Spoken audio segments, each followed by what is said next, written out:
Estou começando a gravar, mas enfim, não relaxa, porque aqui é uma coisa bem informal e depois nós vamos fazer alguma coisa dentro do teu critério, dentro da tua. Eu sei que o professor, o cientista, ele gosta de esmiuçar, ele gosta do detalhe, ele gosta da, da, dos Do pingos script, nos, né? os pingos nos is, né? E eu, É. como sou da parte comercial, dentro da Tomorrow Forest, que é o nosso assunto aqui, e mais o assunto, como é que é? Da Casa do Babaçu, né? Que você falou. Casa dos Babassus de Produtos Naturais, Então, que é nós esse vamos entrar projeto lá que a já. gente vem caminhando um tempinho. Vamos entrar lá. Mas, pessoal, é o seguinte. Bom, eu sou o Lauro Moraes, que em função de estar gravando, né? É, fechou meu vídeo aqui, ver se eu abro de novo. Ele não está abrindo. Mas tudo bem, vamos em frente. Diretor comercial da Tomorrow Forest e aquelas maravilhas da internet que a gente vai se conectando, né?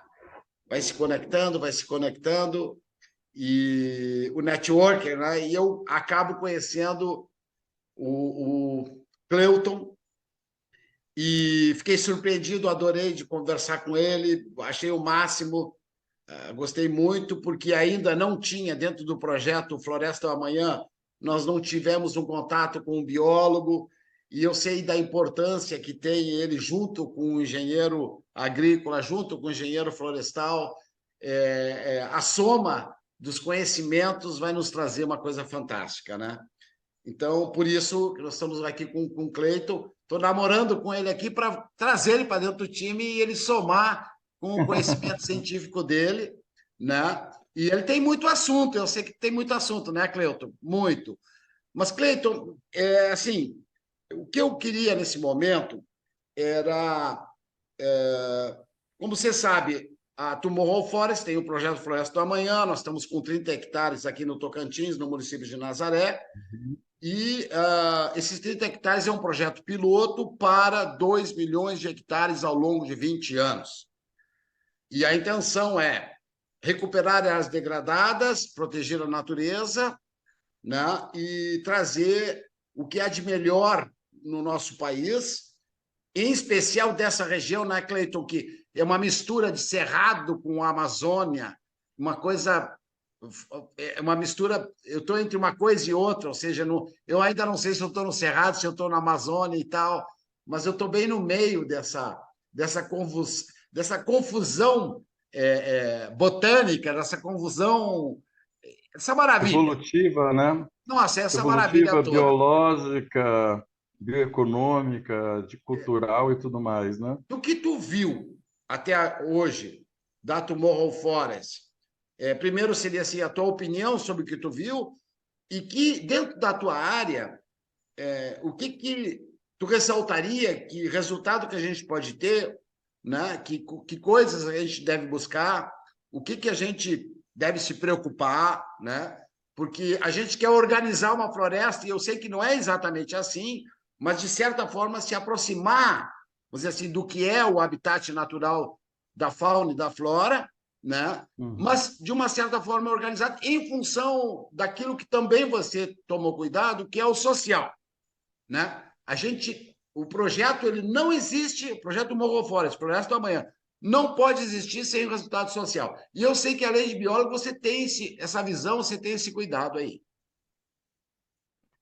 Bom, Lauro, primeiro eu quero agradecer bastante o convite, dizer também que foi um encontro fortuito, dentre alguns encontros fortuitos que eu tenho tido nessa caminhada desde 2019, aí, tentando trabalhar com cadeias produtivas da sociobiodiversidade brasileira, com ênfase para o babaçu, que é o quarto produto da nossa sociobiodiversidade brasileira que mais gera renda, sendo superado apenas pelo açaí, cupuaçu e castanha do Brasil do Pará, como queiram chamar. Nossa, tu acabou de me Isso, agregar uma informação justamente. que eu não tinha. É o quarto, como é que é mesmo? Atualmente é o quarto produto da nossa sociobiodiversidade que mais gera renda no país, sendo superado apenas pelo açaí, cupuaçu e castanha do Brasil ou do Pará. Só para a cadeia, só para o babaçu, e a gente pensa na palmeira, que é uma palmeira nativa, da América do Sul, mas que ocorre maior abundância no Nordeste do Brasil, aí no norte do Tocantins, na região do Bico do Papagaio, onde você está, no leste do Pará, Maranhão, Piauí, leste do Pará e norte do Tocantins. São as regiões com maior quantidade de babaçoais.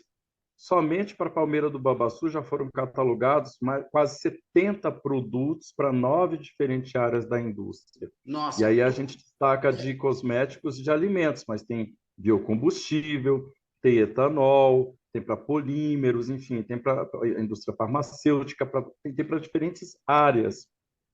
Essa área que nós estamos aqui, Cleuton, não sei se eu comentei com você, que são 130 hectares, sendo que os 30 é o pontapé inicial, né? A gente vai construir um modelo, que a gente está chamando de showroom da Tomorrow Forest, em 1 hectare, né? A gente vai fazer um showroom de agrofloresta em 1 hectare, para que as pessoas possam visitar do que vai ser o resto dos 30 e depois os 100 hectares. Tudo, completamente todo o campo tem o babaçu. E tem mais um que depois aí a gente comenta um pouco, que é a macaúba, que eu fiquei encantado, eu não conhecia a macaúba, andando pelas estradinhas de terra aqui para ir em direção à cidade, que eu estou a 4 quilômetros, eu me deparei com um pé de macaúba. E estava recheado de coquinhos e um cacho pendurado. Eu disse, nossa, o que é isso Eu quero aqui? aproveitar e te pedir licença, porque deselegantemente eu não cumprimentei. Eu quero então cumprimentar as pessoas que vão nos assistir, eu acredito, que vão Exato. ver Eu esse já ia vídeo, essa dizer isso. gravação, É, mandar o meu abraço mais sincero e eu espero que esse vídeo, que essa conversa, esse bate-papo descontraído, sem script, muito espontâneo, seja de alguma valia. com certeza. Assim, Cleuton, eu estava esperando um momento oportuno, você tocou no assunto sério, e te apresenta, diga quem você é, o Cleiton, é, é, a tua formação, tal. Faça uma apresentação sua e Bora lá, então. vai lá. Bom, primeiro o Cleuton é um sonhador, né? O Cleuton é um cara que sonha muito. É um cara que sonha demais. Estamos nas É, nuvens, então. Estamos nas nuvens. Eu então, estou na tem nuvem hora que contigo lá. tem hora que os amigos têm que andar puxando, senão sai voando. Mas vamos lá, eu sou biólogo de formação. Eu me formei na Universidade Federal do Piauí, no curso de biologia. E aí, durante o curso, já comecei a trabalhar com biodiversidade, com mamíferos, com zoologia, no Parque Nacional de Sete Cidades. Tive o prazer de trabalhar na Serra da Capivara, andar bastante pelo Piauí e Maranhão. Maranhão é meu estado de origem, eu sou do Maranhão. E aí depois fui fazer mestrado e doutorado no Museu Emílio Guild, lá em Belém do Pará. E aí fui trabalhar com biodiversidade amazônica. Mas sempre eu tive um pezinho assim, acho que era um pé, agora é pé com tudo, na sociobiodiversidade. Sempre o componente social ele teve presente nos meus trabalhos, porque eu tinha preocupação de informar, engajar e sensibilizar as populações vizinhas, as comunidades, sejam ribeirinhas ou não, da importância do trabalho, o que eu estava fazendo ali. Eu não queria ser um pesquisador exótico, estranho, que ficava atrás de onça, atrás de gato do mato, atrás de macaco, escondido ali, aquela coisa meio... Não, eu não gostava daquilo. Eu queria que eles soubessem, eu queria que eles participassem e ajudassem. Então, ali eu já trabalhava um bocado com educação ambiental, participei de festa de caju, festa, então assim, eu fazia muita questão, era muito prazeroso ir até esses locais e até onde estavam as pessoas, principalmente mais vulneráveis, para pedir ajuda a elas, porque quando você concilia o conhecimento científico e técnico com o conhecimento popular, todo mundo sai ganhando. Sensacional. Eu estou rindo até agora do que você me contou lá do homem do cocô. Eu tô... Ah, tá, da história do cocô, a gente tem conversado. Eu sou o cara do cocô. Lá em Sete é, Cidades, eu ainda até hoje sou conhecido como o cara do cocô. é sensacional. Fala um pedacinho para as pessoas entenderem que é o homem do cocô, porque eu fiquei aqui, eu ria que só, e Não, o achei cara do cocô sensacional. era o máximo, porque assim, o cara do cocô era porque eu tenho um maior orgulho até hoje de ser chamado cara do cocô, porque a gente trabalhava com biodiversidade, com os carnívoros e tudo mais, então a gente coletava fezes para fazer tanto trabalho, guardar essas fezes, catalogar, para fazer estudo de dieta dos animais, como também para extrair DNA. Então, fazer uma série de estudos. Então, a partir das fezes, várias informações relevantes poderiam ser retiradas para o manejo e conservação das populações. E aí eu coletava aqueles cocôs e aí me surgiu a ideia novamente. Eu falei, olha, eu preciso da ajuda da galera. Eu venho aqui 2 vezes por ano, 3 vezes, passo 15, 20 dias. Eles estão aqui constantemente. Então, os guardas do parque estão aqui, os servidores estão aqui, os moradores das adjacências também, das comunidades estão por aqui. Enfim, outros pesquisadores estão por aqui. E aí eu fui lá com meus saquinhos e organizei tudo e fiz aquela coisa, fui lá pedindo e a galera foi colaborando. Então, assim, quando eu chegava, tinha uma caixa inteira cheia de cocô para mim, com a data, com etiqueta, com coisa, com tudo. E aí eu morri de rir um Sensacional. dia que eles falaram que tomaram um susto. Eles estavam de Toyota andando, aí o cara tá dizendo, para. Eles pensaram que era algum bicho, alguma coisa que ele ia atropelar. Era um cocô. Eles pararam, no maior alvoroço. Eu até falei, não, calma, senão pode dar um acidente. Para não passar por cima do cocô. Foram lá, pegaram o cocô para mim e colocaram lá. Então, assim, tinha um monte de cocô para estudar e gerar informação. Olha só que coisa maravilhosa, assim, quando você Fantástico. vai com muita humildade, com muito tato, com muita valorização. Eu confesso para ti, Laura, e para os que nos assistirem, que muito do que eu aprendi, seja de biodiversidade amazônica, principalmente eu andei muito pela Amazônia, tive participação de criação de unidades de conservação enormes na divisa do Brasil com Suriname, Guiana Francesa, lugares de helicóptero que nos deixavam lá buscar 15 dias depois, lugares que pesquisadores nunca pisaram ou que pisaram no início dos anos 1900, 1914. Uma diretora interina do Museu Emílio Guild esteve lá em 1914, na divisa do Pará com o Amazonas, e eu estive lá novamente fazendo a pesquisa em 2012. Então, assim, eu tive essa oportunidade, eu me sinto privilegiado de ter feito essas andanças. E muito do que eu aprendi sobre a biodiversidade, sobre as plantas, sobre a relação dos animais com as plantas, sobre a bioeconomia, sobre a sociobiodiversidade, sobre o manejo que é feito pelos nossos povos originários, grupos indígenas, para não acabar com os estoques de fauna. Tantas coisas interessantes da sabedoria popular, do conhecimento popular, foi nas minhas andanças e foram com pessoas que muitas vezes não tinham nem o ensino fundamental, não sabiam nem ler e escrever, mas que tinham uma sabedoria que foi dada pela Senhora Vida, pela Escola da Vida. Eu sou muito grato. Algumas dessas pessoas eu nunca mais vou ver, mas guardo e carrego no meu coração comigo, vou carregar para o resto da minha vida.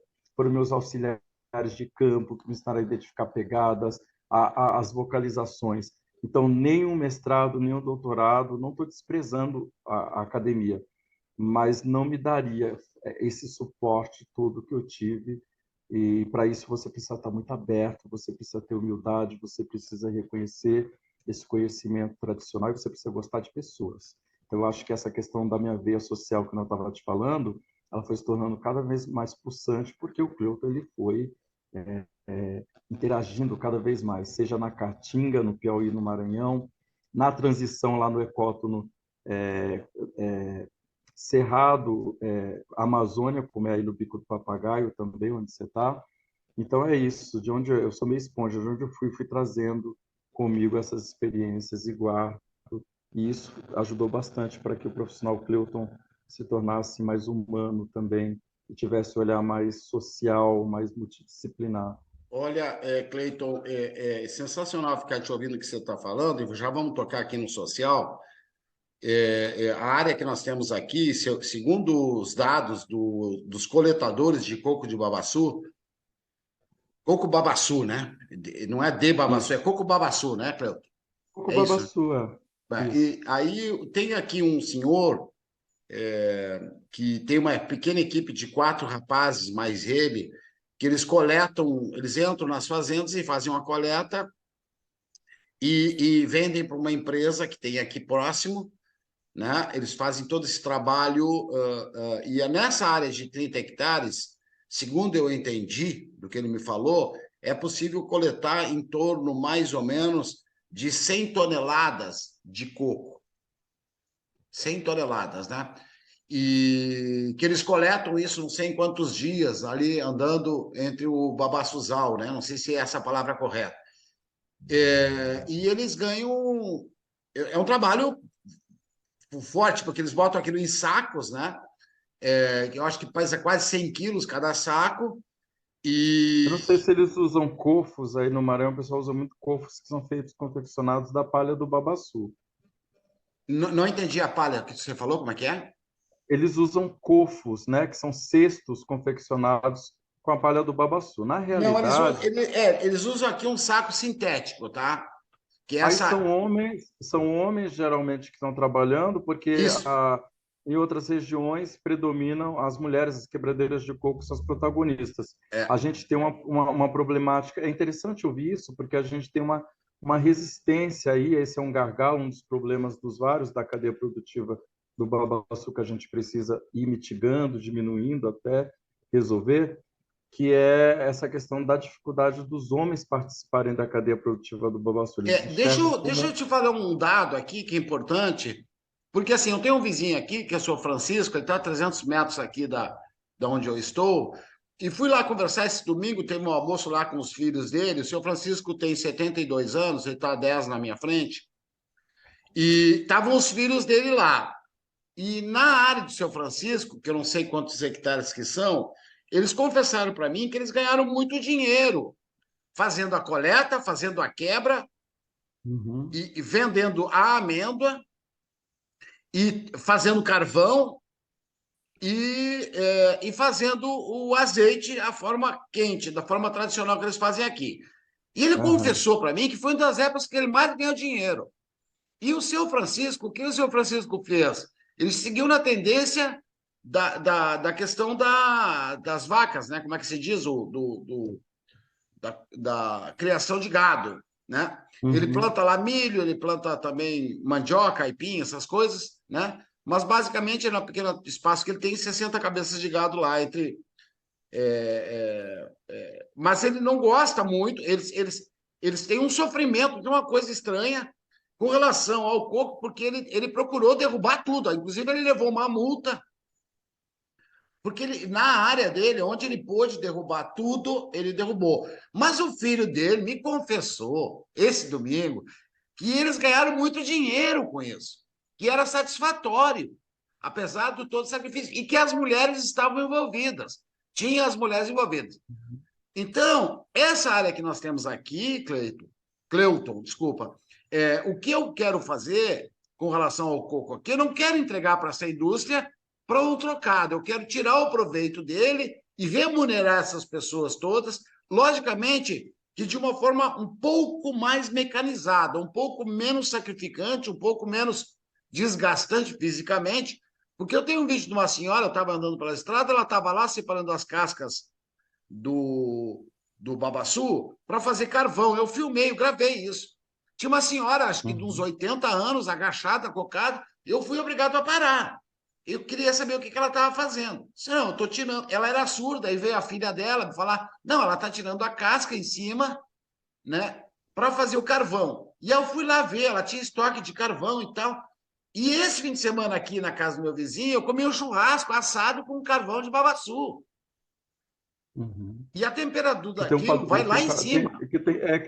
então, que tem um poder calorífero maior do que de outras fontes. Fora É, que você está aí numa área de ecótono, mas que predomina o bioma cerrado, com elementos de Amazônia. Então, o que é que acontece? O cerrado é um dos maiores, é uma das 50 áreas prioritárias para a conservação da biodiversidade do mundo. Esse é um problema muito sério enfrentado lá no Maranhão e no Piauí, porque as pessoas desmatam o cerrado para alimentar fornos, para ter carvão, para alimentar. Lá tem muitas cerâmicas.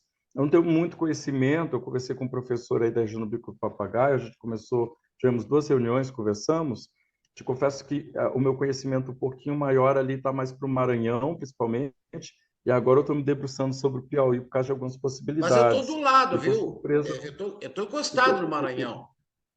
então, estou surpreso. Mas o Maranhão é muito heterogêneo. Assim, eu digo assim, a realidade, por exemplo, aí onde você está, já há algum tempo, e aí eu não quero que fique bem claro que eu não quero demonizar o agrobusiness ou o Claro que agronegócio, não. Claro que não.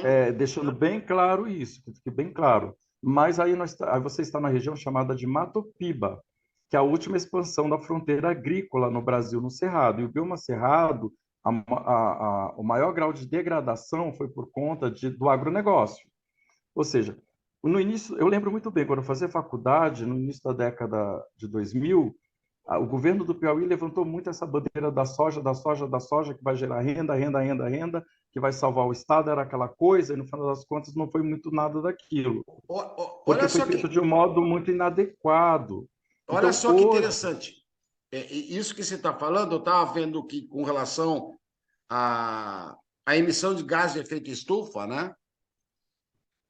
E que o Brasil tem uma importância enorme, porque a gente detém 40% das reservas de floresta do mundo, uhum, e houve uma conta assim, que eu li dentro de uma reportagem que dizia o seguinte: há 300 anos atrás, a emissão de gás de efeito estufa era muito pequeno pelos incêndios naturais que a própria floresta acontece, né? De queimar por um raio, enfim, de pegar fogo, falta de água, enfim, essas coisas da própria natureza, vamos dizer assim, né? Isso há 300 anos atrás. Em 2000, em 2000 o planeta estava emitindo 12 bilhões de toneladas de gás de efeito estufa, certo? O Brasil tá dentro dessa conta com aproximadamente 20% disso, ou seja, 2 bilhões de gás de efeito estufa. E esses 2 bilhões vêm de duas coisas: 25% da indústria das grandes cidades, 75% pelo desmatamento e das queimadas inapropriadas. Que é o que tu está me dizendo. justamente, a gente, na realidade, no panorama atual, eu participei do zoneamento econômico e ecológico do estado do Maranhão, do mais atual. E há um plano que já está sendo colocado em prática de expansão do Mato Piba. Ou seja, o Mato Piba estava restrito a essa região aí do norte do Tocantins, pegar um pedacinho da Bahia, o sul do Maranhão, região de Balsas, de Imperatriz, e do Piauí, Uruçuí e tudo mais. Tanto é que a estação ecológica de Uruciúna está isolada, porque o resto tudo foi devastado ao redor. É Sim. lamentável. Então, assim, era correntão mesmo, e o que a gente pôde observar foi que praticamente assim, tudo muito mecanizado, pouca geração de emprego, pouco valor ficando agregado, ficando nos municípios e muito indo para fora. Então, não houve.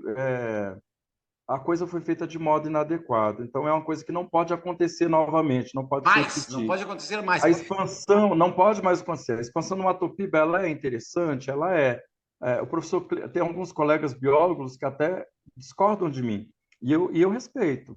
Eu não acho que você tem que demonizar e dizer, olha, não tem que expandir o Mato Piba para chegar até lá no norte do Maranhão, até o norte do Piauí, como está chegando.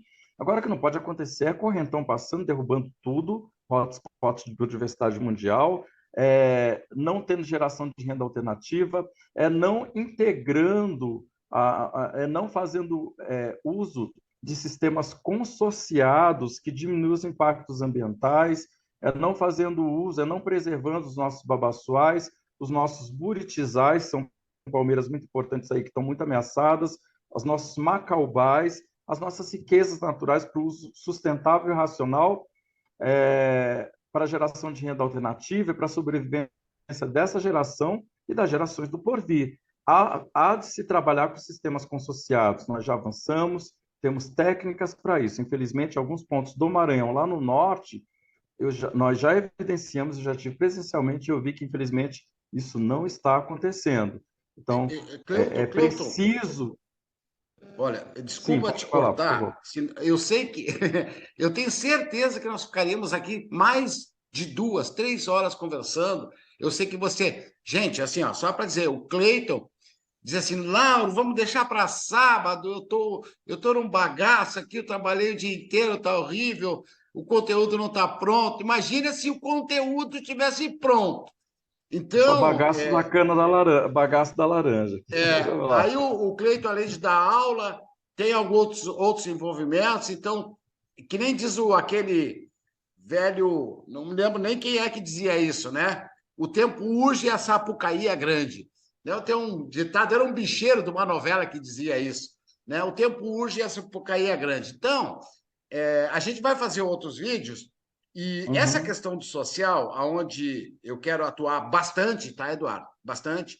E eu sei, eu tenho quase certeza, porque eu não tenho todo o conhecimento que você tem, outros profissionais têm, mas eu tenho quase certeza. Esse relato desse fim de semana, desse rapaz me dizer que eles fizeram dinheiro no passado e o pai deles derrubou todo o babastuzal e aqui na minha área onde eu estou, está ali ainda, está lá, né? E está tudo aqui intacto, entendeu? Porque o fazendeiro de quem a gente adquiriu isso, ele estava com o planejamento de fazer isso, porque a grande maioria eles não gostam do babaçu, assim como não gostam de outras espécies, como por exemplo uma bromélia que tem aqui, que eu andei pesquisando sobre o tal de curauá, que é um abacaxi selvagem, vamos dizer assim, que é muito mais presente lá em cima, em Santarém, lá em Manaus e tal, mas que tem essa espécie aqui também. E como ele tem umas folhas compridas, longas, que tem em torno de quase 2 metros, até mais, e essas folhas, elas têm espinha para os dois lados. Ela rasga uma perna de uma vaca, de um cavalo. Então, para eles, isso é o, vamos dizer assim, é o diabo para eles. Então, eles querem acabar com isso. Ah, E a riqueza que existe dentro disso, eu acabei encontrando uma bromélia que não era o curauá, mas se aproxima muito. Andei tirando a fibra, fiz a experiência, tirei a fibra, tirei os fios, né? E depois eu te mostro isso. aham. E eu estou dizendo para eles, gente, isso aqui é riqueza. Vocês têm que olhar com outro. É que não tem ninguém para dizer, entendeu? Para falar. Então, eu acho que eu vou conseguir fazer aqui, Cleuton, a conscientização aos poucos, tá? Aos poucos. Porque educação leva tempo e educação custa dinheiro. Mas o projeto Morro Forest, do Floresta do Amanhã, boa parte do dinheiro que vai se arrecadar nós vamos direcionar para a educação, certo? Para o social, e a gente tem certeza que vai ter um resultado magnífico, porque o jovem vai embora. Ele não quer mais ficar no campo, ele quer ir embora. Os filhos do seu Francisco foram embora para a cidade. E o seu Francisco está com Uhum. 72 anos. Daqui a um pouquinho o seu Francisco tem que partir dessa para melhor, não tem jeito, né? Mas a Essa descendência. é uma grande dificuldade, Laura, um dos grandes gargalos da cadeia produtiva do babaçu, que é essa falta de atratividade por conta de problemas históricos, né? Primeiro que tem um período entre safra aí que chove bastante. No período entre safra há uma dificuldade muito grande de se chegar até os babaçuais e coletar. Sim, Então é um período que não se coleta, mas tem já técnicas e tem algumas que eu não vou adentrar aqui. No outro momento a gente pode falar que pode dar um efeito tampão para diminuir essa problemática. A questão de inserção de mais tecnologia, como você muito bem colocou, eu apoio completamente. Eu acho que é muito necessário investir mais em tecnologia.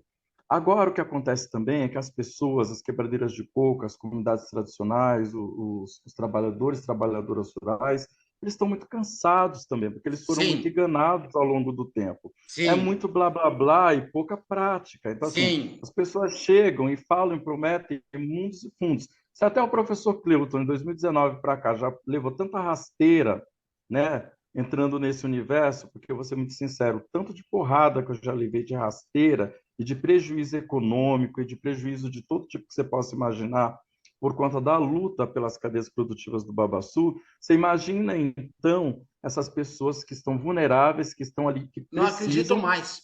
e que são enganadas. Então, assim, é muito complicado que as pessoas chegam com blá, blá, blá, falam muito e não fazem nada, ou É, fazem muito pouco ou quase nada. Tem investimentos muito pulverizados, não investem em tecnologia, não investem em educação, não tem calma para poder sensibilizar, engajar, não investem em geoprocessamento para poder mapear, para fazer um trabalho consociado, algo que não seja enfiado goela abaixo, que seja feito de modo consultado, que seja feito de modo participativo, organizado, que haja capacitação para que, com o tempo, essas populações, essas mulheres, esses homens, esses trabalhadores, eles consigam adquirir sua própria autonomia e tocar os seus negócios, né? Então, assim, A ideia é essa.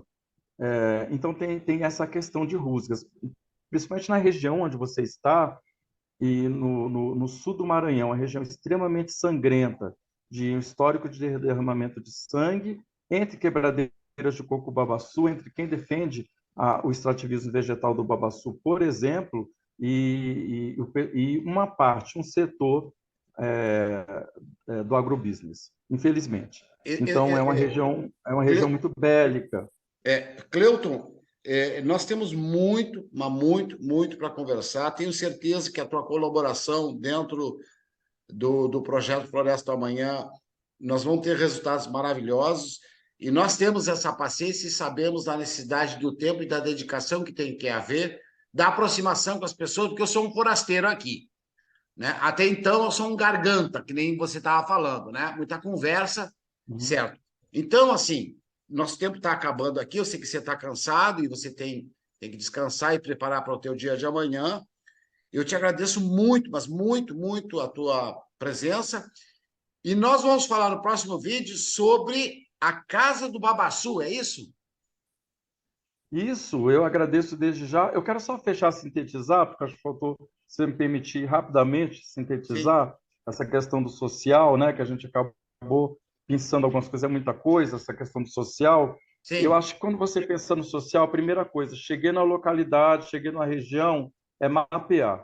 Nós precisamos mapear as populações vulneráveis. Quem são as quebradeiras de coco? Quem são os remanescentes? Quem trabalha, quem trabalhou no passado, quem não trabalha, enfim, quem são os trabalhadores rurais. E para isso você precisa conversar com os diferentes atores, fazer esse levantamento, depois trabalhar com técnicas de geoprocessamento para saber a disponibilidade ali, com drones também, se for possível, com tecnologia.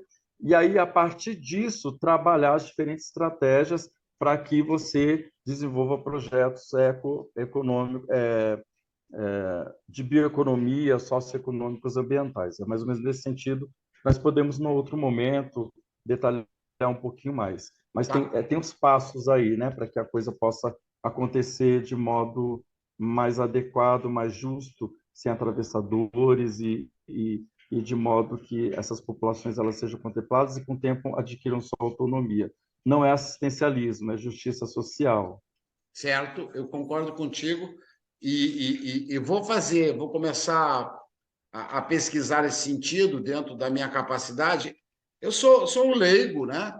Mas que, bem orientado com profissionais como você, eu consigo fazer minha parte e consigo engajar as pessoas. Uma das minhas qualidades, entendeu, é conseguir agregar pessoas, tá, Cleuton? E eu tenho certeza que vou encontrar essas pessoas aqui para somar e conseguir ter esses números que você está falando, acho que de uma suma importância, e que vai facilitar, então, qualquer projeção e necessidades que a gente tem aqui, coisas que a gente tem que fazer. Te agradeço muito de coração Não e precisa. vamos programar Casa do Babaçu, né? Casa do Casa do Babaçu Babaçu. de produtos naturais, que Então, tem como objetivo, só dando spoiler aqui, rápido, de trabalhar com um dos maiores gargalos, maiores problemas, dores da cadeia produtiva do Babaçu, que são os canais de comercialização, marketing e logística pronto. dos Então produtos que já são produzidos. é nesse ponto, Cleuton, que a Tomorrow Forest vai poder colaborar com a Casa do Babaçu. Esses pontos que você está falando, eu estou assim agora louco para conhecer o que tem lá, certo? Para a gente poder começar a comercializar, para poder como que a gente pode atar essa parceria com a Casa do Babaçu e apresentar a Casa do Babaçu para o mundo, tá?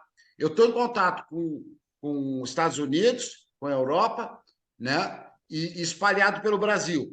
Nós não temos ainda todos os consumidores que nós queremos, mas a nossa campanha de publicidade começa agora no Carnaval, a gente não vai perdoar o Carnaval, não. Nós vamos trabalhar a campanha de publicidade, vai começar no Carnaval. Porque quem estiver Vai dormindo, ser um carnaval socioeconômico ambiental. vai. Quem estiver dormindo vai ficar dormindo, mas quem estiver acordado, é exatamente aquelas pessoas que a gente quer. Então, esse material vai cair na mão deles e estou à tua disposição para o próximo encontro falar sobre a Casa do Babaçu e da parceria que nós vamos ter com a Tomorrow Forest e trazer essa alegria de contemplar vocês fizeram a parte grossa, nós vamos fazer a parte fácil, Cleuton, que é mostrar o trabalho que vocês Ó, fizeram. mas está sendo modesto aí, né? Não, A seara é Cleuton, grande, poucos são ceifeiros, né? A verdade como é é essa. que eu vou fazer? Sabe, como é que eu ia chegar num produto desse? Quanto tempo eu ia levar para chegar num produto desse? Não tem indústria, não tem ninguém que consiga fazer isso, a não ser essas pessoas que tu montaram aí dentro da casa do Babassu, que tem esse conhecimento que vem de família, de avô para filho, para bisavô, para bisneto, enfim, e que querem ainda, ou que desejam, e que a gente possa trazer essa alegria para eles ter um resultado melhor. Era isso aí, eu te agradeço Bacana, muito, Lauro. Obrigado, gratidão. Um abraço em todos que nos assistirem.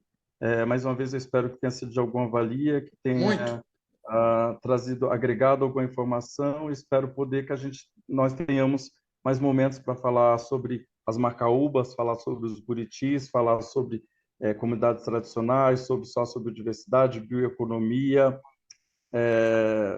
enfim, um monte de coisa bacana, legal, que é muito Nossa, importante para essa geração e para as é pessoas. muita coisa, Cleuton. Gratidão. Mas vai ser alguns vídeos. O próximo é Casa do Babassu. Vamos falar sobre a Casa dos Babassus, como é que ela pode contribuir aí nessa seara maior, mais ampla. Ela é um pedacinho dessa seara, mas um pedacinho que eu acho que pode contribuir sobremaneira. Muito obrigado, bom descanso e até a próxima, Eduardo. Obrigado. É Cleuton, Abraço em Cleuton. você, Cleuton. Desculpa. Um bom abraço. Imagina. Um Abraço em você, abraço. abraço em todos. Fiquem bem. Tchau. Tchau.